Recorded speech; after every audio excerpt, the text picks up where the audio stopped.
안녕하세요. 손유빈입니다. 오늘 하루도 어지러운 시장 속에서 정말 모두 고생 많으셨습니다. 이 떨어지는 칼날의 끝이 과연 어디에서 멈추게 될까요? 대외 불확실성이 커진 가운데 그동안 시장을 이끌었던 2차 전지주에 대한 투자 심리 악화가 전체적으로 악영향을 주고 있습니다. 코스닥이 오늘도 1.9% 하락을 했는데 4거래일 연속 하락을 하면서 830선까지 내려앉았습니다. 외국계 증권사 창구를 통한 대량 매도 주문으로 인해서 삼천리나 다우데이터, 성광 등을 비롯해서 하한가 종목은 오늘도 속출을 했습니다. 금감원은 오늘 오전 임원회의에서 2차 전지주 등 이 과열 종목에 대한 불공정 거래를 엄단하겠다라는 의지를 드러냈는데 긴급 진단으로 살펴보도록 하겠습니다.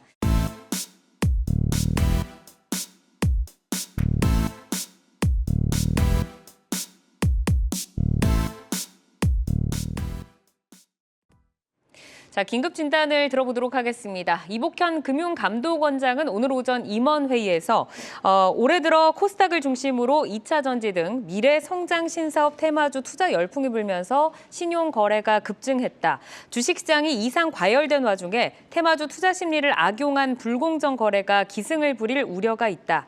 조사 부문을 중심으로 불공정 거래 혐의 개연성이 있는 종목에 대해서는 신속히 조사에 착수해 엄단하라라고 전했습니다.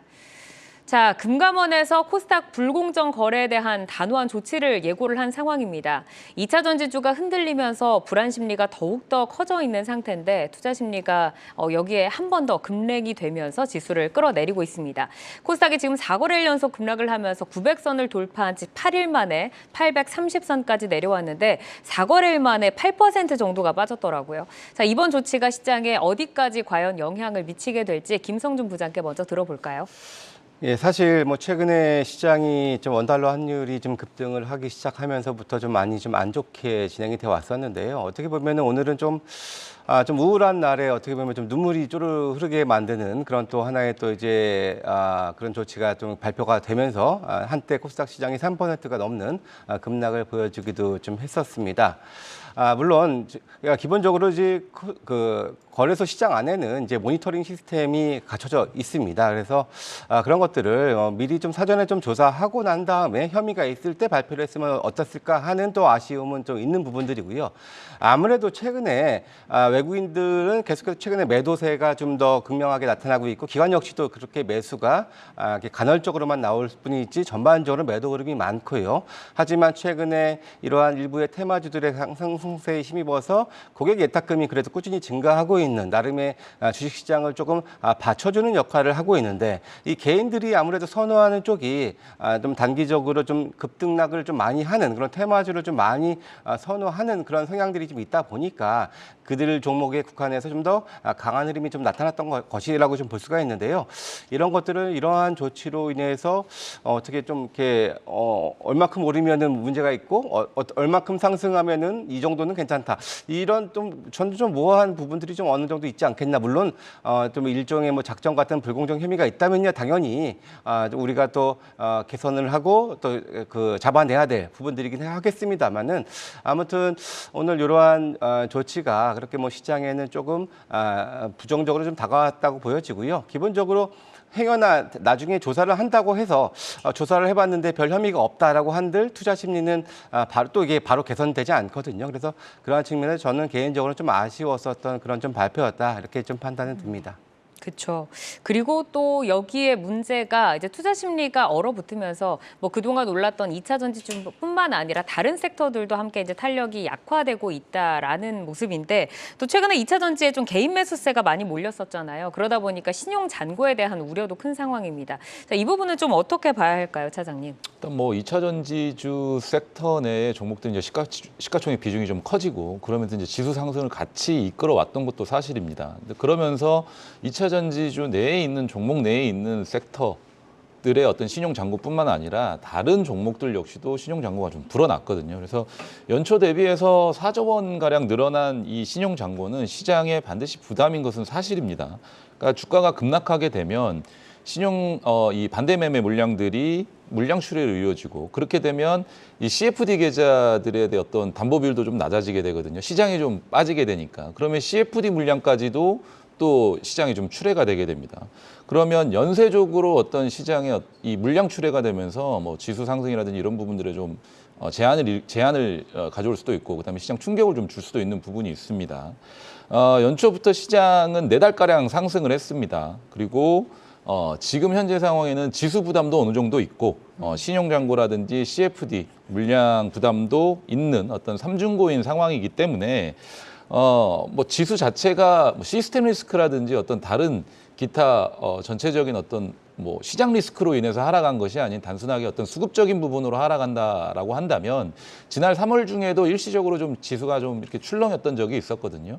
그 정도 수준으로 지수 조정이 좀 마무리되고 5월 FOMC 전까지는 어느 정도의 어떤 변동성이 좀 확대되는 구간을 거치고 나서 다시 한번 좀 안정화 과정을 좀 거치지 않을까, 이렇게 좀 생각을 하고 있습니다. 그러니까 FOMC 전까지는 변동성이 좀 확대되는 구간이다라고 하셨는데, 그럼 2차 전지주에 대한 흐름은 좀 어떻게 전망을 하실까요, 부장님? 예, 기본적으로 이제 최근에 아무래도 시장이 조금 이제 조정 구간이죠, 기본적으로. 그리고 제가 지난번에도 5월은 좀 경계하자는 말씀을 한번 좀 드린 바가 있었는데요.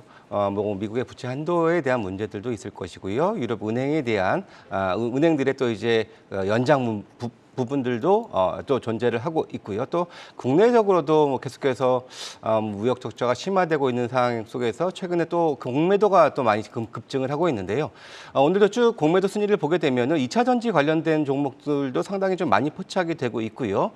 그런 차원에서는 지금 당장에는 다소간은 조금 물론 산업 이하 성장하고 좋아질 것으로 믿어 의심치는 않겠습니다만, 단기간에 워낙에 좀 가파르게 상승한 측면들도 있었기 때문에 이번 기회에 또 이제 다시 한번 또 공매도 하려는 그런 또 움직임들도 분명히 또 많이 증가할 수 있는 그런 또 구간이라고 좀 판단이 됩니다. 그래서 전 개인적으로 좀 지수가 다소 좀 조정을 염두를 해둬야 된다는 관점에서 본다면은 조금은 더 쉬어가는 관점에서 당분간은 좀 보수적인 접근이 좀 필요하지 않겠냐라고 저는 개인적으로 생각하고 있습니다. 네, 지금 이제 변동성이 커진 장세, 쉬어간다, 보수적 뭐 이런 지금 단어들이 나오고 있는데, 그럼 이제 장시영 차장께도 한번 여쭤보도록 하겠습니다. 사실 2차 전지주가 그동안 이제 강세를 계속해서 이어가다가 지금 다소 쉬어간다고 하면, 장기적으로 봤을 때는 그래도 뭐 2차 전지의 성장성에 우리가 좀 베팅을 해야 된다라고 보실지, 여기에서 어떤 전략으로 조금 매매를 해봐야 될까요? 일단 어떤 업종이든 어떤 섹터든지 간에 장기간 상승을 했고, 그리고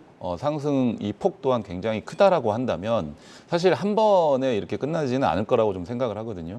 뭐 2007년도에 조선주가 지수 상승을 견인을 하면서 엄청난 성장세와 그리고 지수 상승을 만들어냈습니다. 물론 당시에는 금융위기라는 시스템 리스크가 있으면서 많은 이 급락을 했었죠. 그러니까 조선주가 엄청나게 좀 크게 좀 빠지고 나서 다시 한번 재차 상승을 했는데, 제가 말씀드리고 싶은 부분은 1차 상승 이후에 어느 정도의 조정을 거치고 난 이후 그 다음에 2차 상승이 반드시 있다라는 얘기고요.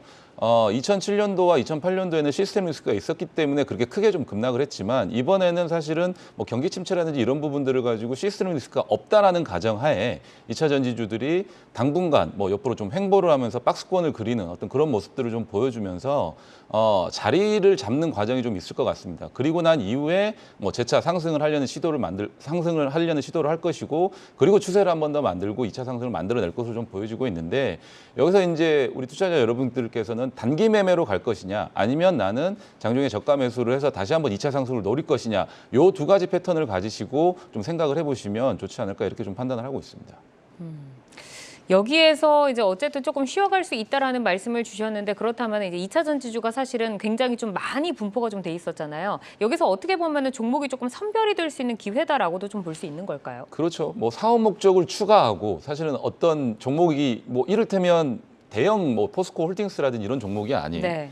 조그만 회사들이 뭐 반도체 사업을 하다든지 반도체 장비 사업을 하다가 갑자기 2차 전지 장비 사업 목적을 추가한다든지, 이런 부분들은 업종 섹터들이 조금은 과열되는 양상이 보일 때 나오는 현상들이거든요.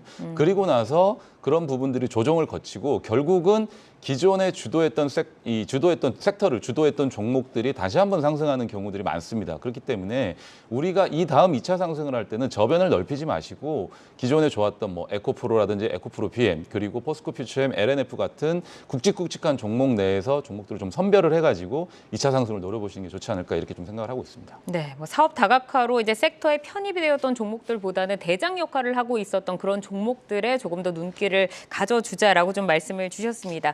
자, 이어서 약세장 속에서 부각되는 이슈들을 통해서 성장주와 주도주를 찾아보도록 하겠습니다. 자, 종목인 이슈 오늘은 우주항공과 자동차 부품 관련주 진단을 해보겠습니다. 윤 대통령이 미국 국빈 방문 이틀째인 현지 시간으로 25일 나사 고다드 우주센터를 방문을 합니다. 이제 한국과 미국이 나사 고다드 우주센터에서 우주 탐사와 과학 분야 협력 공동 의향서에 서명을 할 것으로 알려져 있는데 우주 연구 분야 협력을 가속화하고 또 우주 통신과 우주 항해, 달 연구 분야에서 서로 공조를 하게 될 예정입니다. 우주항공청 설립, 미국과 공동 의향서 체결, 또 누리호 발사 등 연이은 우주항공업계 모멘텀에 대해서 지금 관련주가 반응을 하고 있는데 이 부분 어떻게 좀 대응을 해야 할지 한번 들어보고요. 또 자동차도 보시죠. 현대차가 역대 1분기 최고 실적으로 삼성전자를 제치고 상장사 분기 영업이익 1위를 달성을 했습니다. 이제 현대차의 어닝 서프라이즈에 오늘 자동차 부품 업체들이 함께 주목을 받았는데 전기차 시대에 올라탄 국내 자동차 부품사들의 올 1분기 영업이익이 평균 40% 이상 급증한 것으로 추정이 되고 있습니다. 전장 부품의 이익 확장성 그리고 자동차 부품사의 실적 모멘텀에 대해서 들어보도록 하겠습니다. 자, 우주항공부터 볼까요? 지난주 윤 대통령의 미국 국빈 방문의 일정을 좀 주목을 하자라고 짚어드렸었는데 이제 나사 고다드 우주센터 방문에 앞서서 우주 탐사와 과학 분야 협력 공동 의향서 관련 소식이 지금 들려왔습니다. 자, 이 공동 의향서에 어떤 의미가 좀 담겨 있다라고 볼 수 있는지 부장님께 한번 들어볼까요? 예, 아무래도 뭐 지금 현재 정부가 지난 3월 2일 날 그 입법 예고된 특별법 통해서 우주항공청을 설치를 또 한다. 그래서 연구개발과 정책 또 인재와 산업 육성을 하는 그런 골자를 내놓는 그런 것을 공식화했는데요. 아무래도 우리가 우리 우주 산업에 주목하는 이유가 아무래도 블루오션 시장이기도 하고 또 우주 경제가 곧 국격이라고 불릴 만큼 중요성이 좀 부각이 되고 있는 그런 상황인데요. 이미 관련된 시장은 2020년 기준으로 전체 시장 규모가 523조 원으로 상당히 좀 큰 시장이 좀 됐고요. 2040년까지는 1,360조 원대까지 커진다라고 이렇게 좀 전망이 되고 있는 만큼 관련된 부분에 좀 집중이 좀 되고 있습니다. 이번에 그 협력을 통해서 우주항공청과 나사의 인력 교류 활성화와 협력을 위한 양해각서 체결을 비롯해서 다양한 협력 방안을 검토 중인 것으로 알려져 있는데요. 구체적인 내용은 아직까지는 나오진 않았습니다. 하지만 우리나라는 2030년 달 착륙과 또 2045년 화성 탐사 등의 사업도 추진하고 있는 만큼 관련 분야에 있어서 또 협력을 좀 기대를 하는 부분들이고요. 또 이번에 또 방한하는 그런 방미 명단에 이제 한화그룹도 이제 포함이 되어 있는데요. 네. 국내 기업과 또 미국 기업 간에 또 이런 개별 기업 간에도 또 협력 관계도 한번 기대해 볼 수 있는 그런 모멘텀이 있을 거라고 기대됩니다. 네, 정부가 또 연내 우주항공청 설립에 지금 박차를 가하고 있다라는 소식인데 지금 우주항공이 시장에서도 지금 관심을 좀 많이 받고 있잖아요. 과연 국내 이 산업이 규모의 경제를 좀 형성할 수 있을 것이다라고 좀 보실지 차장님 어떻게 보실까요? 일단은 지난 3월에 정부에서 우주개발진흥실무위원회를 열었습니다. 46회 우주개발진흥실무위원회를 열었고 우주개발진흥시행계획, 발사체, 발사허가 표준 절차 이런 또 10개 안건을 심의 확정을 하고 올해 우주개발에 작년 대비해서 대략 20% 증가한 8,800억 정도를 투자하기로 결정을 했습니다. 그리고 정부에서도 우주항공청 설치 및 운영에 관한 특별법까지 국회에서 의결이 됐고 과기정통부에서도 우리나라가 7대 우주강국으로 도약하는 것이 목표라고 할 정도로 정부의 지금 현재 횡보를 보면 우주항공 산업 발전에 대한 의지는 굉장히 좀 확실해 보입니다. 또한 국내 이제 발사체를 비롯해서 위성 시스템이라든지 본체 관련 산업에 대한 기술력 또한 어느 정도 갖추고 있는 상황이기 때문에 정부의 의지대로 국내 업체들이 발맞춰서 산업에 대한 연구개발 투자라든지 이런 부분들이 늘어나면서 이 관련 산업 내 어떤 모멘텀이 늘어날 것이다라고 좀 기대를 하고 있는 것 같습니다. 다만 이제 관련 산업에 대한 어떤 이 관심도가 높아지고 있고 투자를 지속하는 만큼 현재는 기대감이 오히려 좀 큰 상황이지 그거에 대한 어떤 실적이라든지 이런 추정치가 나오는 상황은 아니거든요. 그래서 규모의 경제를 만들 수 있다, 없다라고 판단하기까지는 아직은 좀 무리인 것 같고요. 국내 기업들이 투자하는 어떤 규모 그리고 미국이나 우주 산업 선진국들과의 어떤 제휴를 가지고 어떤 결과물을 만들어내는지 이런 부분들을 좀 확인을 하면서 선별적인 어떤 수혜는 있을 수 있으니까 관련 종목들에 대한 선제적인 접근은 지금 시점부터는 가능할 수 있다라는 정도로 좀 판단을 하고 있습니다.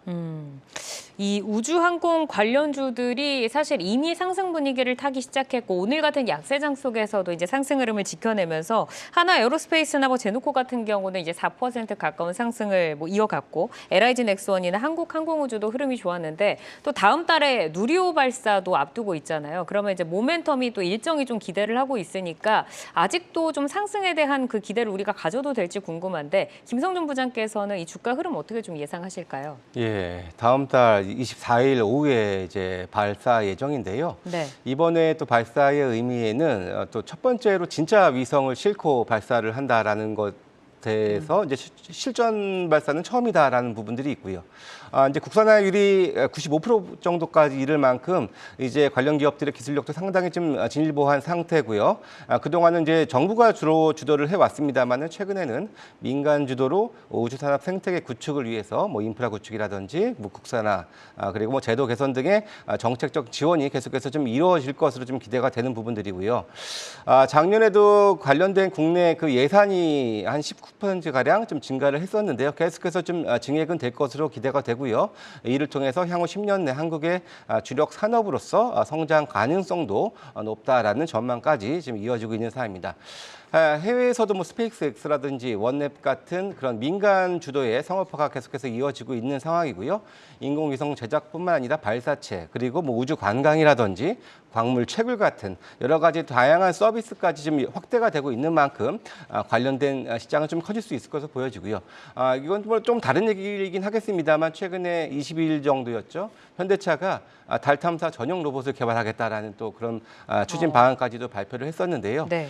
사실 하나그룹이 독보적으로 그룹 내 대기업군에서는 하나그룹이 좀 차지를 하고 있는데 이러한 또 기업군들의 이런 데 시장에 대한 관심도 어떻게 보면 이런 전체적인 산업에 있어서는 상당히 좀 긍정적으로 또 다가올 수 있는 부분이라고 할 수가 있겠습니다. 그러니까 대기업들의 이제 시장 진입이 산업에 대한 파이를 키울 수 있다라는 말씀이시고 지금 한화를 좀 언급을 해주셨는데 그럼 이제 김성준 부장께서는 어떤 종목을 좀 탑픽으로 보고 계실까요?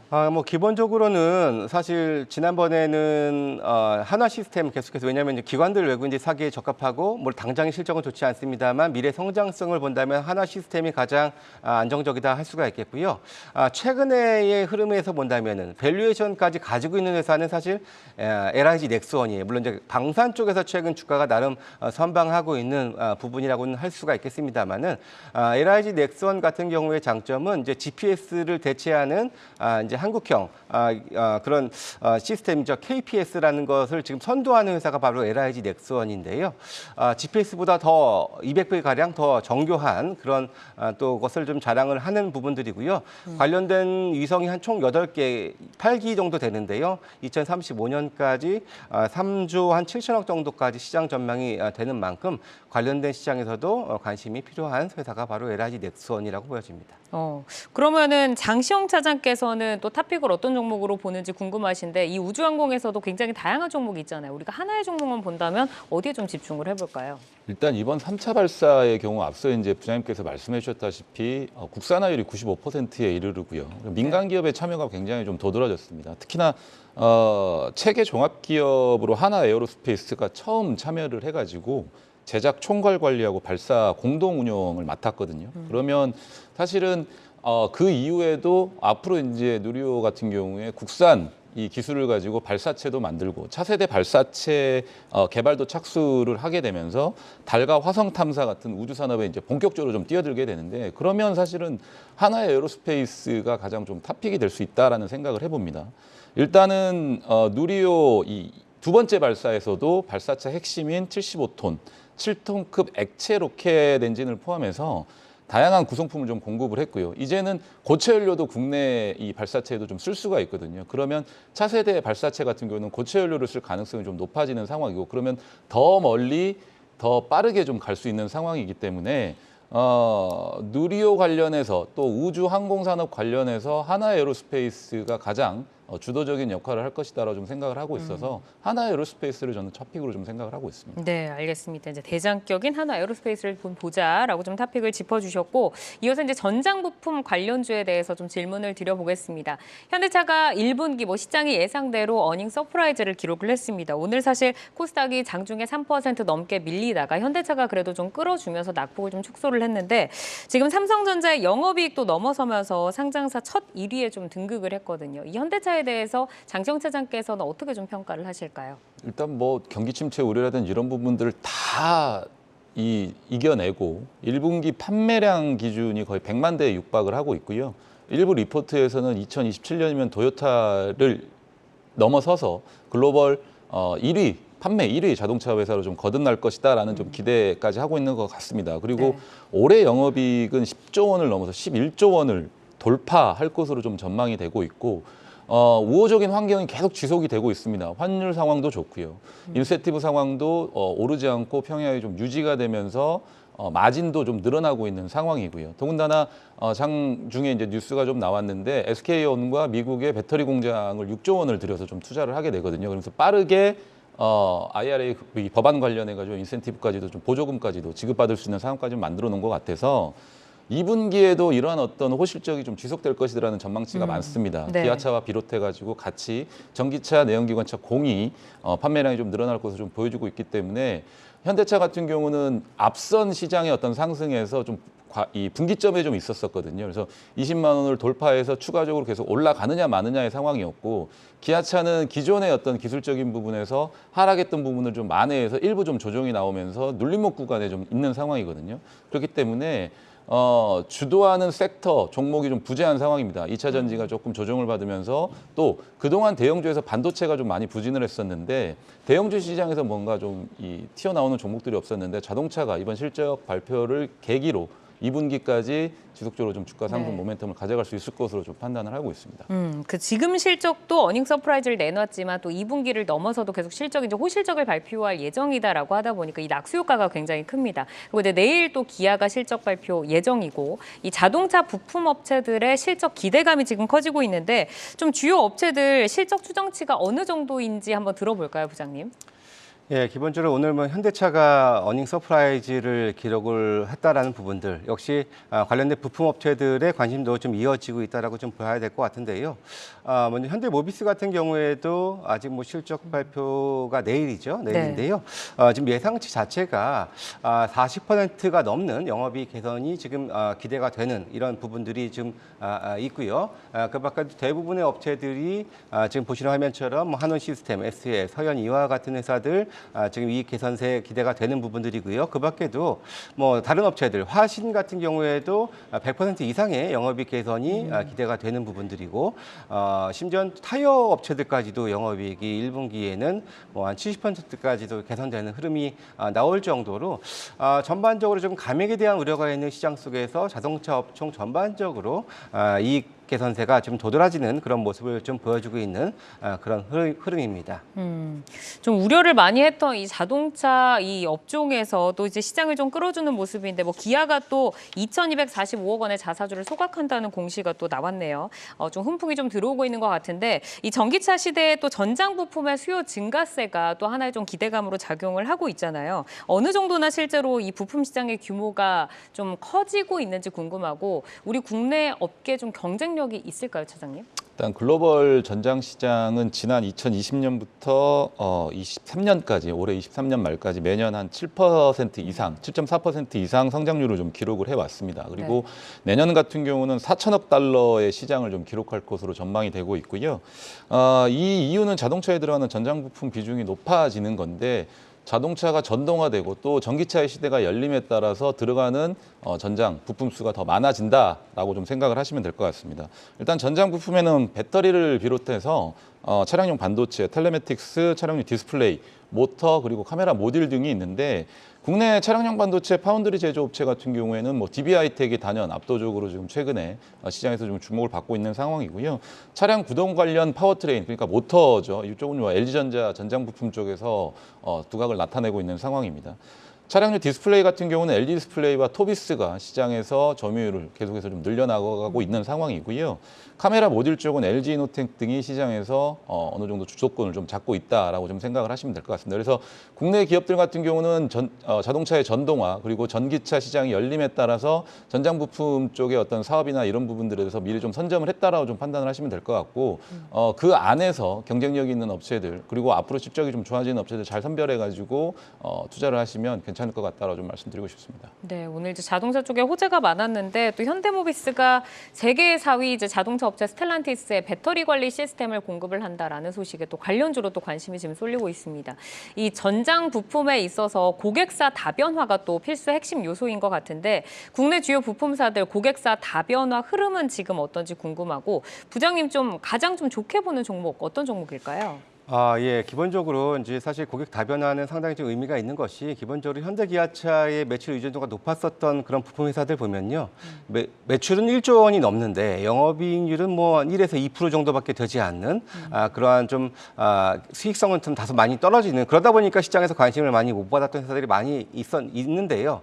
하지만 최근에는 이렇게 고객을 다변화시키면서 이익률이 기존의 1, 2% 회사가 이제 5%대로 올라오고 계속해서 개선되는 흐름들을 좀 보여주고 있다는 것들이 부품주에 대한 좀 긍정적인 시각으로 좀 변하는 가장 큰 요인이 됐다라고 볼 수가 있고요. 앞서 언급을 하셨던 것처럼 그 현대모비스의 그 BMS 공급 소식 이런 스텔란티스가 이제 세계 4위 규모인데요. 이쪽에 부분들로 인해서 뭐 최근에 뭐 모베이스라든지 뭐 SL 이런 같은 BMS 관련된 회사들도 주가도 상당히 좀 큰 폭의 상승세를 좀 보여줬는데요. 계속해서 오늘도 뭐 현대차가 SK원과 조인트 벤처 소식도 있었고요. 계속해서 이렇게 조인트 벤처 관련된 소식들은 좀 늘어나게 될 수밖에 없습니다. 그렇다면은 그들 또한 부품을 확보하기 위해서라도 좀 더 좋은 값에 그리고 기본적으로 전장 부품들 전반적으로 수익성은 상대적으로 좋기 때문에 그런 쪽에서는 좀 기대감은 좀 있는 부분들이고요. 그런 차원에서 관심 있는 종목은 제가 지난번에 성호하이텍을 언급을 드렸는데요. 사실 네. 조금 비슷한 쪽에서 이제 화신을 한번 좀 말씀을 드릴 텐데요. 사실 오늘 현대차 실적 발표 이후에 마이너스권에서 6%까지 급등을 하면서 마감을 하긴 했습니다만은 기본적으로 똑같이 배터리팩 케이스를 신규로 전장 부품화 시키는 그런 부분들이고요. 또 현대차와 동반 미국 진출을 통해서 또 이익도 계속해서 공유할 수 있는 부분들이 있는 만큼 또 실적적인 측면에서 1분기 실적 상당히 좀 기대가 된다는 차원에서 오늘 화신을 한번 소개를 해드립니다. 네, 화신과 성우하이텍 짚어주셨고 장시영 차장께서는 어떤 종목 탑픽으로 보시는지 바로 좀 들어볼까요? 일단 뭐 내연기관차 시간은 지날수록 좀 많이 감소했기 때문에 전기차 시장은 계속해서 좀 늘어날 것 같고 최근에 이제 전기차 트렌드를 보면 저는 디스플레이 쪽에 굉장히 좀 관심을 갖고 있거든요. 네. 그러니까 앞에 이제 예전에는 뭐 계기판이라든지 또는 내비게이션 관련된 디스플레이가 따로 나눠져 있었다면 그렇죠. 이제는 이제 통으로 크게 디스플레이를 장착을 하는 게 조금 이 유행인 것 같은데 저는 선호주로는 토비스를 좀 말씀드리고 싶습니다. 최근에 이제 뭐 중국 리오프닝 그리고 코로나가 끝나감에 따라서 뭐 관광객 수가 늘어나고 또 카지노라든지 이런 부분들 여행 산업이 다시 활성화가 될 것으로 좀 보여지고 있어서 게이밍 관련 디스플레이의 양호한 수주가 좀 지속이 되고 있다라는 점이 굉장히 좀 중요할 것 같고요. 더군다나 전장 디스플레이 같은 경우는 서천에 2천억 규모 캐파로 증설 중에 있습니다. 그래서 이 부분들이 좀 완공이 된다라고 한다면 중국 공장에서 생산되는 전장 디스플레이 주요 고객사인 LG 디스플레이가 수주 잔고가 전년 대비 좀 60% 늘어났습니다. 2020년 대비해가지고 그렇기 때문에 내년을 기점으로 완성차 업체들 차량 내 디스플레이 적용처가 본격화된다라고 한다면 뭐 토비스 관련해 가지고는 또 LG 디스플레이를 좀 납품을 하는 업체이기 때문에 같이 좀 관심 있게 좀 지켜보시면 좋을 것 같다라고 좀 말씀드리고 싶습니다. 네, 토비스 짚어주셨습니다. 자, 약세장 속에서도 탄탄한 실적과 또 성장 모멘텀을 기반으로 주목을 받는 우주항공과 자동차 부품 진단을 들어봤습니다. 내용 잘 참고하셔서 전략 짜보시기를 바라겠습니다. 여러분은 지금 내 종목을 만나는 즐거움, 종목 맛집 투데이 한경 코리아마켓과 함께하고 계십니다.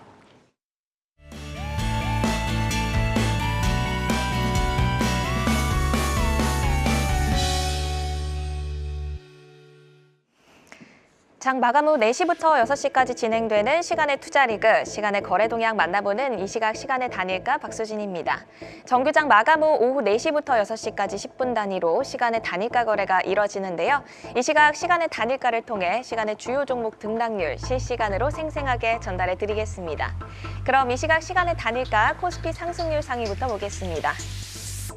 네, 이륜차를 전문으로 생산하는 KR모터스 오늘 외국인과 기관 순매수에 힘입어 7% 강세로 마감을 했는데 그 기세 이어가면서 현재 코스피 시간에서 10% 상승한 상한가로 거래가 되고 있습니다. 또 오늘 약보합으로 마감을 한 스틱 인베스트먼트도 올라와 있는데요. 외국인이 17거래 연속으로 순매수하고 있다는 점 체크해 주시면 좋을 것 같고 역시 9.9% 상승한 상한가로 거래가 이어지고 있습니다. 이어서 코스닥 상승률 상위 보겠습니다. 팅크웨어 볼까요? 차량용 블랙박스를 생산하는 업체입니다. 역시 9%대 상승률 보이면서 상한가로 거래가 되고 있고요. GW 바이텍도 볼까요? 170억 규모의 제3자 배정 유상증자를 장 마감 후에 공시했습니다. 투자금 유치에 대한 긍정적 소식이 전해지면서 현재 시간의 거래에서 강하게 상승하고 있네요. 9% 상승하고 있습니다. 계속해서 시간의 단일가 코스피 하락률 상위 보겠습니다. 네, 한농화성이 올라와 있네요. 오늘 14% 급락하면서 마감을 했는데 역시 시간에서도 분위기 좋지 않습니다. 3.9% 하락하면서 22,000원 선 지나가고 있고요. 그리고 영보화학도 볼까요? 플라스틱 발포 성형 제품을 제조하는 업체로 오늘 약보합으로 마감을 했는데 역시나 기세 계속 이어가고 있습니다. 2% 하락하면서 3,580원 선 지나가고 있습니다. 마지막으로 코스닥 하락률 상위 보겠습니다. KB오토시스가 6% 밀리면서 코스닥에서 가장 크게 하락하고 있습니다. 자동차 브레이크 패드를 생산하는 업체로 오늘 16% 급등을 했지만 시간에서 크게 밀리고 있네요. 6%대 하락률 보이고 있고요. 부영테크 역시 3%대 하락하면서 3,205원 선 지나가고 있습니다. 이렇게 이 시각 시간의 단일가 살펴봤는데요. 시간의 단일가 매매는 오후 6시까지 10분 단위로 매매가 체결됩니다. 모멘텀과 거래량 등 꼼꼼히 살펴보시고 시간에서도 성투 전략 세워가시길 바랍니다. 시간의 단일가 거래 동향은 잠시 후 시간의 단일가 특징주를 통해서도 확인하실 수 있습니다.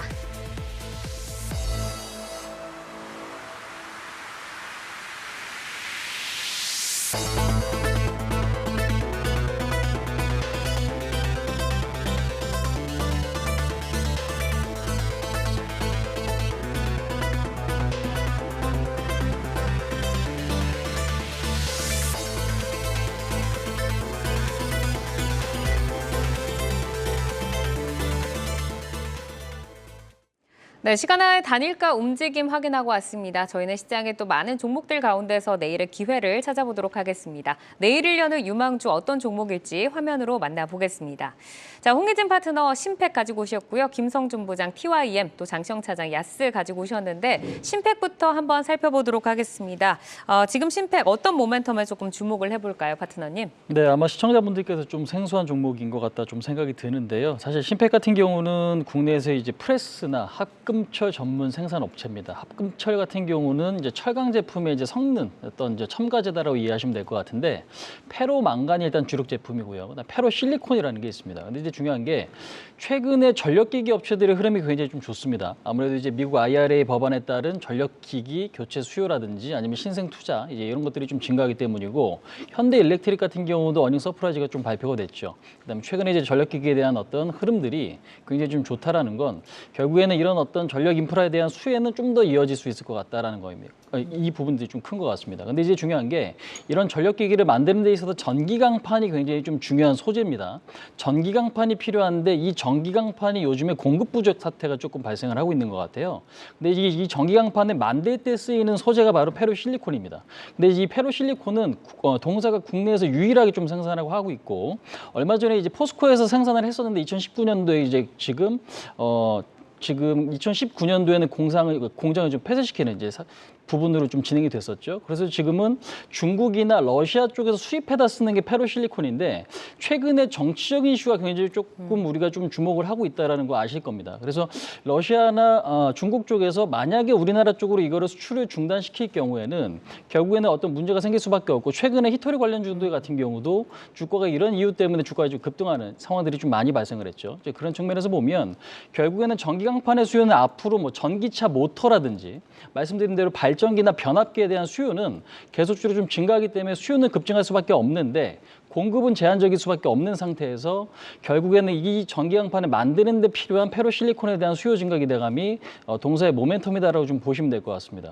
그래서 지금 PBR 같은 경우는 0.8배 수준이고요. 지금 2021년도나 2022년도 같은 경우 영업이익이 1,000억에서 1,100억입니다. 그러니까 지금 굉장히 실적을 좀 뒷받침하고 있는 기업이고 현재 시가총액은 4천억이 좀 안 됩니다. 이 얘기는 뭐냐면 저평가도 있다는 얘기죠. 근데 이제 그동안의 모멘텀이 조금 부족해갖고 주가가 조금 쉬어있는 그런 모습이었는데 지금으로서는 오히려 이제 전력기기에 대한 수요 증가, 그다음에 이제 전기차의 어떤 확대, 그러니까 수요 확대 기대감과 그다음에 최근에는 정책적인 이슈까지 좀 가세가 되면서 기대감 요인들이 조금 생기고 있다라는 게 가장 좀 중요한 포인트가 아닌가 이렇게 좀 말씀드릴 수 있을 것 같습니다.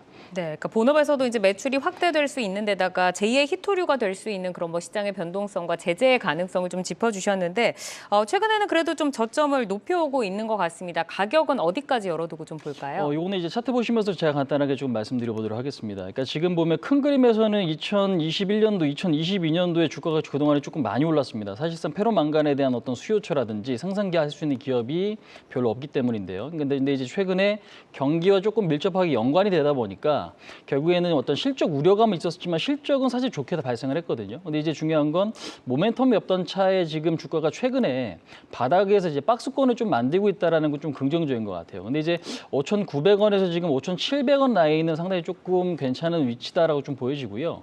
오히려 이 박스권일 때 우리가 조금 매수를 해본다고 하면 박스권 돌파 가능성이 지금 높고 좀 전에 설명드린 대로 전기강판 수요 증가 기대감과 어떤 정적인 이슈에 대한 우려감이 포함돼 갖고 동사에는 호재로 작용될 가능성이 높은 거죠. 그래서 오히려 이제 기관들의 매수가 조금 들어오고 있는 이제 이런 상태고 어제 같은 경우도 윗꼬리가 좀 길긴 했지만 오늘도 시장 대비 그렇게 많이 밀린 건 아닌 것 같습니다. 그래서 오히려 이제 모멘텀이 좀 좋고 7,500원 라인까지 어떤 반등을 좀 기대를 해보신다고 하면 손절 라인 지금 한 4,700원, 그러니까 박스권 하단 자리거든요.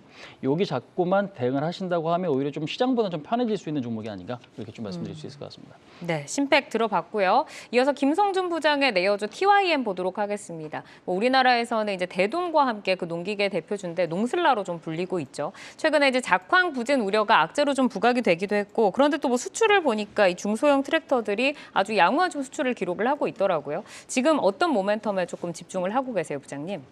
예, 뭐 말씀하셨던 것처럼 이제 엘니뇨 때문에 이제 작황 부진에 대한 염려들, 최근에 G7이 러시아의 수출 전면 금지 발표 소식 후에 러시아가 흑해 곡물 협정을 연장을 이제 중단하겠다라는 경고까지 더해지면서 곡물 가격 상승에 대한 우려가 있습니다. 같은 기간에 작년에도 이제 비료 가격 오르고 그러한 4월달에 실적 호전과 함께 신고가를 기록했었던 것이 바로 TYM이었기 때문에 한번 준비를 해봤고요. 가장 포인트는 실적입니다. 작년에는 영업이익이 1,220억, 당기순이익이 982억을 기록을 했고요. 특히 올해는 영업이익이 1,400억대 수준으로 작년에 이어서 실적 개선세는 이어갈 거다라는 것이 또 의미가 있는 것 같습니다. 아무래도 농기계 회사다 보니까 계절성이 있을 수밖에 없는데요. 원래 통상 4분기는 적자였는데 작년 4분기에는 59억 흑자를 달성을 했는데요. 가장 큰 원인은 역시 TYM의 가장 큰 매출처가 바로 북미 지역이고 전체 매출이 60%를 이제 북미 지역에서 하는데요. 북미 지역의 수출이 좀 좋았었기 때문이다라고 보시면 될 것 같습니다. 나머지 한 3분의 1 정도가 국내 시장에서 매출이 좀 이루어지고 있는 부분들인데요. 아무튼 북미 쪽 같은 경우에는 늘어나는 수요에 대비하기 위해서 조지아 공장을 지금 증설 중에 있고요. 내년 상반기에 완공이 되는데요. 완공 시 총 캐파가 5만 대 정도로 트랙터 양산이 가능할 정도 수준으로 좀 커질 수 있고요. 특히 주로 국내 업체들은 중소형 트랙터 중심인데 이제 미국의 대형 트랙터 회사인 야마 아메리카를 통해서 OEM 납품 계약을 또 하기 시작을 했습니다. 그렇기 때문에 이제 중대형과 또 이제 중소형까지 다 같이 아울 수 있는 실적 개선의 요인이 또 하나 발생을 했다라고 볼 수가 있습니다. 결론적으로 이제 성수기가 이제 시작이 되고요. 또 이제 저평가 부분들, 또 북미 지역에서의 성장 스토리까지 더한다면은 최근에 조금 혼란스러운 시장에서 대안이 될 수 있지 않겠냐라는 차원에서 준비를 해봤습니다. 네, 오늘 시장이 조금 더 분위기가 좋았으면 빨간불을 더 강하게 켜냈을 것 같은데 얼마까지 목표가를 좀 설정해 볼까요? 일단은 사실 시장 상황을 감안해서 목표가를 좀 이렇게 높게 제시를 하지는 않습니다. 일단 3,000원 정도를 일단 제시를 해드리고요. 손절 가격은 17,450원 정도 수준으로 한 21선 정도 있는 위치에 있는 가격으로 제시를 해드리겠습니다. 네, TYM 들어봤고요. 이어서 장시영 차장의 내어주로 넘어가 보도록 하겠습니다. 야스, 이 OLED 관련 업체인데 LG 디스플레이 투자, 애플 OLED 장착, 최근에 OLED 산업에 이제 호재가 지금 이어지고 있습니다. 야스의 주가는 어떤 모멘텀이 좀 이끌 수 있을까요? 일단 LG 디스플레이로부터 삼성전자가 OLED 패널을 공급을 받는다라는 그 협상이 다시 재개가 된다라는 뉴스가 있었고, 또 그 전에 삼성전자의 8.5세대 이 OLED 관련 투자 뉴스도 시장에서는 좀 호재로 작용을 하고 있습니다.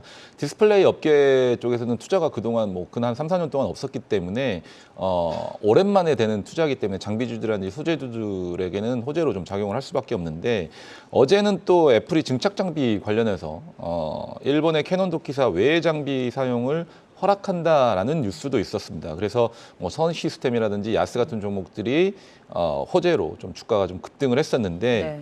만약 이제 삼성하고 LG의 협상이 좀 타결이 된다라고 한다면 LG 디스플레이 역시도 현재 캐파로는 좀 부정한 상황이기 때문에 증설은 좀 필수입니다. 그래서 애플의 IT 기기용 관련된 8세대 투자를 비롯해서 대형 TV 시장 10.5세대의 추가 증설이라든지 이런 부분들까지 좀 필요한 상황이라서 국내에서 LG 디스플레이 향으로 대형 10.5세대 그리고 중대형 관련된 어떤 증착 장비까지 호환이 가능한 야스 같은 경우는 호재가 될 수 있다라고 좀 보여지고 있습니다. 그러니까 어제 이제 그 호재가 있다 보니까 18% 급등이 나왔는데 오늘은 이제 8%를 반납을 했습니다. 지금 최근에는 좀 박스권에 좀 갇혀 있는 것 같아요. 길게 봤을 때는 어떻게 좀 가격을 짜볼까요? 일단 좀 박스권에 갇혀 있는 것 같아 보이지만 차트를 보시면 알겠지만 저점은 좀 높아지고 저점과 고점이 높아지면서 추세 자체는 좀 우상향하려는 좀 모습을 좀 보여주고 있는 것 같고, 더군다나 지금 보시면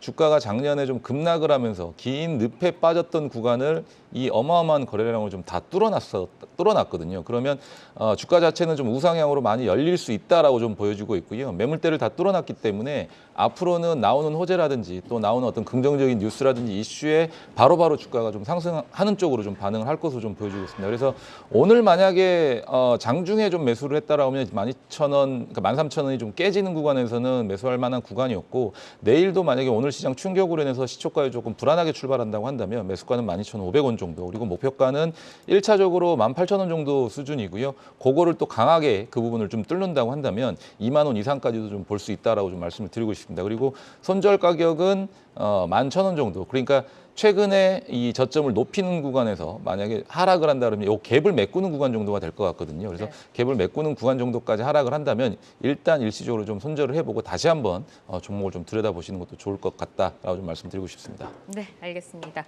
자, 오늘 내일을 여는 유망주로는 홍희진 파트너의 심팩, 또 김성준 부장의 TYM, 또 장시영 차장의 야스까지 만나봤습니다. 내용들 참고하셔서 또 내일의 포트 전략 잘 세워보시기를 바라고요. 함께해 주신 장시영 유한타증권 압구정지점 차장, 김성준 하이투자증권 도곡 WM센터 부장 여기서 인사드리겠습니다. 두 분 좋은 말씀 고맙습니다. 네, 감사합니다. 시간의 단위가 거래 속 특징주들을 따라가 보는 시간의 단위가 특징주 탑5입니다. 시간의 단위가 거래는 내일장까지 연결돼 움직이는 종목들이 많은데요. 오늘 함께 하시면서 매매 전략에 잘 활용해 나가시길 바랍니다. 그럼 시간의 단위가 특징주 5위부터 확인하겠습니다. EID입니다. 캐나다 노람 리튬과 함께 리튬 광산 사업을 추진하고 있다는 소식이 전해지며 주목받았던 종목이죠. 최근 급등 후 조정을 받다가 오늘 다시 10% 급등하면서 마감했는데요. 현재 시간의 거래에서 거래량 1위 기록하면서 활발하게 거래되고 있습니다. 현재 3.4% 상승하고 있네요. 바로 이어서 4위 확인하겠습니다. AP위성입니다. 오늘 우주항공 관련주들의 강세가 돋보였죠. 위성통신 단말기를 개발하고 생산하는 AP위성 역시 4% 강세로 마감을 했습니다. 시간에서도 그 기세에 이어지고 있는데요. 700억 넘는 거래대금 실리며 현재 3.4% 강세 보이고 있습니다. 이어서 3위 확인하겠습니다. 동국 RNS입니다. 동국산업그룹의 계열회사로 제강용 내화물과 스틸 제품을 생산하는 업체입니다.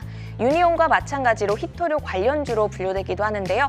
오늘 윗꼬리를 다는 등 변동성은 꽤 컸지만 6% 강세 유지하면서 마감했습니다. 시간에서 20만 주 이상의 거래량 동반하면서 6%까지 상승률 끌어올리고 있습니다. 2위는 어떤 종목일까요? 스틱 인베스트먼트입니다. 오늘 정규장에서는 약보합으로 마감을 했습니다. 이 종목은 외국인이 17거래일 연속 순매수하고 있는 종목인데요. 현재 9.9% 상승한 상한가로 거래가 되고 있습니다. 대망의 1위 종목 확인하겠습니다. 팅크웨어입니다. 차량용 블랙박스를 생산하는 업체입니다. 아이나미 시스템의 모회사이기도 한데요. 바로 특징주 1위부터 확인을 해보도록 하겠습니다. 정규장에서 5거래 연속 하락세로 마감을 했는데 오늘 시간에서 반등세 나서면서 지금 상한가로 지금 기록이 되고 있습니다. 시간의 급등에 대한 특별한 배경이 있는지 궁금한데요. 내일장 반등 흐름 이어갈 수 있을까요? 자, 일단 팅크웨어를 한번 좀 보도록 하겠습니다. 팅크웨어가 이제 그동안에 주가 흐름이 굉장히 좀 지지부진했습니다. 근데 이제 오늘 시간에 상한가 들어갔는데 포티투닷이라고 하는 기업의 어떤 관련주가 시간의 흐름이 굉장히 좀 좋은 것 같습니다. 동사 같은 경우는 이제 아이다미로 굉장히 조금 그 인기가 있는 업체죠. 많은 분들이 알고 계시리라 생각을 하는데요. 일단 지금 아이나비 시스템주의 모회사예요. 그다음 현대차그룹의 1차 협력사인데 중요한 건 지금 현대차그룹이 오늘 주가의 흐름도 굉장히 좀 좋았단 말이에요. 근데 이제 주가 흐름은 좋고, 근데 이제 오늘 장 끝나고 나온 뉴스가 뭐냐면 현대차 그룹 R&D 수장이 세대가 교체가 됐다 이런 뉴스가 좀 있습니다. 근데 이제 세대 교체가 됐는데 현재로서는 이 세대 교체된 분이 김용화 신연구개발본부장이네요. 근데 이제 이분이 예전에 하셨던 일이 인포테인먼트를 비롯해서 자율주행 쪽 이 부분에 조금 특화되어 있는 그런 일을 좀 많이 맡으셨다고 하거든요. 근데 이제 중요한 건 현대차 그룹이 포티투닷이라고 하는 지금 벤처에 이제 투자를 했고 4,270억을 투자해서 인수를 했단 말이에요. 이제 그런 부분들을 보면 결국에는 앞으로의 어떤 현대차의 방향성이 이쪽으로 좀 더 쏠려 있다. 이제 이렇게 지금 시장에서는 좀 보고 있는 것 같아요. 그래서 포티투닷 관련주 중에 하나가 팅크웨어고, 그 팅크웨어가 지금 현재로서 현대차 협력사, 그다음에 아이나비 시스템즈의 모회사기 때문에 그 부분이 좀 부각돼 갖고 움직이는 것 같습니다. 그래서 일단 기술적으로는 특별히 지금 큰 의미를 갖기는 좀 어려운데 워낙 좀 자고 있던, 그러니까 안 가던 종목들이 지금 움직이게 되면 또 큰 상승이 좀 나타날 수도 있거든요. 근데 이제 동사 같은 경우는 그동안에 차트가 워낙 좀 부진했기 때문에 아무래도 이번에 어떤 이 부분들이 모멘텀으로 좀 작용을 한다면 의외로 조금 기대해 볼 수도 있지 않을까. 다만 매물대는 좀 심하기 때문에 매물에 대한 어떤 부분도 신경을 조금 쓰셔야 되지 않나, 이렇게 좀 말씀드릴 수 있을 것 같습니다. 네, 현대차가 투자한 포티투닷 관련주로 볼 수 있는 팅크웨어까지 한번 살펴봤고요. 시간의 단일가 특징주 탑5 2위 스틱 인베스트먼트도 보겠습니다. 사모펀드 운용사인데요. 최근 외국인 수급이 집중되고 있습니다. 하지만 주가는 5거래 연속 하락 마감했는데 시간에서 현재 강하게 상승을 하고 있네요. 투자자들이 체크해야 할 특별한 이슈가 있을까요? 우리가 보통 이제 창투사하면은 창투사가 투자한 기업이 상장한다거나 아니면 연관돼 있는 사업을 갖고 있는 기업이 급등을 하게 되면은 주가가 이제 올라가는 경우가 일반적으로 좀 있습니다. 근데 이제 스틱 인베스트 같은 경우는 우리가 이제 VC 벤처 캐피탈인데 중요한 건 자회사 스틱 벤처스가 예전에 포티투닷에 투자를 했던 이력이 있다라는 부분 때문에 포티투닷 관련주로 좀 움직이는 이제 그런 모습인 것 같아요. 그러니까 지금 작년 11월 달에 120억 정도를 스틱 벤처스가 이제 투자를 했다. 이제 이 부분이 좀 주목을 좀 받았던 부분인 것 같습니다. 그래서 작년에도 한번 좀 움직였었고요. 그다음에 이번에 이슈가 좀 되면서 그 부분들이 좀 호재를 좀 작용을 하면서 시간에 지금 상한가 가는 이제 그런 급등의 흐름들이 좀 나타나고 있거든요. 근데 이제 좀 전에 말씀드렸던 팅크웨어라 사실 지금 거의 좀 재료는 좀 비슷한 그런 모습입니다. 근데 이제 주가의 흐름 자체가 상한가를 갔을 때, 그러니까 예전에 제가 이제 KB오토시스 한번 좀 설명드린 적이 있는데 KB오토시스가 오히려 급등하고 나니까 밑에서 이제 급등하니까 더 추가적으로 튀어오르는 이제 그런 모습들이 좀 발생을 했는데 이 조건이 좀 되기 위해서는 굉장히 강한 어떤 호재 또는 지금 시가총액이 좀 작아야 될 것 같거든요. 근데 이제 동사 같은 경우는 시총이 한 2천억이 넘기 때문에 매물 부담이 역시 좀 크고 아무래도 지금 6,500원짜리에서 7,000원 라인은 매물대가 좀 강하다, 이렇게 좀 말씀드릴 수 있을 것 같습니다. 네, 오늘 시간의 특징주에서는 포티투닷 관련주들의 강세 흐름 함께 살펴봤습니다. 오늘 함께해 주신 홍희진 와운의 파트너는 여기서 인사드리겠습니다. 고맙습니다. 4월 25일 화요일 아시아 증시와 유럽 시황 전해드립니다. 오늘 아시아 증시 전체적으로 약한 모습입니다. 중국 본토 지수부터 먼저 보시면 상해 종합 지수 0.3% 하락, 선전 성분도 1% 넘게 밀렸습니다. 마감을 앞둔 홍콩 항생 지수는 장 초반 낙폭을 확대하면서 하락을 이어가고 있습니다. 오늘 한국 증시도 중화권도, 일본도 전부 약세를 보여줬습니다. 오늘 오전에는 우리 1분기 GDP 성장률이 발표됐죠. 0.3%나 성장한 건데요. 의외로 많은 소비가 1분기 성장률을 견인하는 모습이었습니다. 중화권은 계속해서 미중 갈등과 미국 경제 지표 부진, 그리고 미국 금융 긴축 장기화 관측이 투자 심리에 부담을 주고 있습니다. 또 속속 나오는 주요 중국 기업의 결산 내용을 지켜보자는 분위기에 장이 위축되는 것 같습니다. 잠시 뒤엔 홍콩의 수출입 지표가 발표되는 것도 챙기시기 바랍니다. 이어서 유럽으로 넘어가 보도록 하겠습니다. 독일 닥스 0.3% 하락하면서 출발했고요. 프랑스 깍크 역시 0.9% 하락하면서 출발했습니다. 유럽 역시 전체적으로 무거운 분위기입니다. 오늘 밤에는 미국의 주택 관련 지표 발표가, 내일은 한국과 독일의 소비자 신뢰지수가 발표되니 이 부분 체크하시기 바랍니다. 오늘 날씨도 우중충한데 날씨도 무거우니 더 힘들게 느껴집니다. 해가 뜨기 전에 가장 어둡다는 말처럼 조금 더 나을 장을 기대하면서 힘내시고요. 내일도 한국경제와 함께 성공 투자하시기 바랍니다. 지금까지 아시아 증시와 유럽 시황 전해드렸습니다.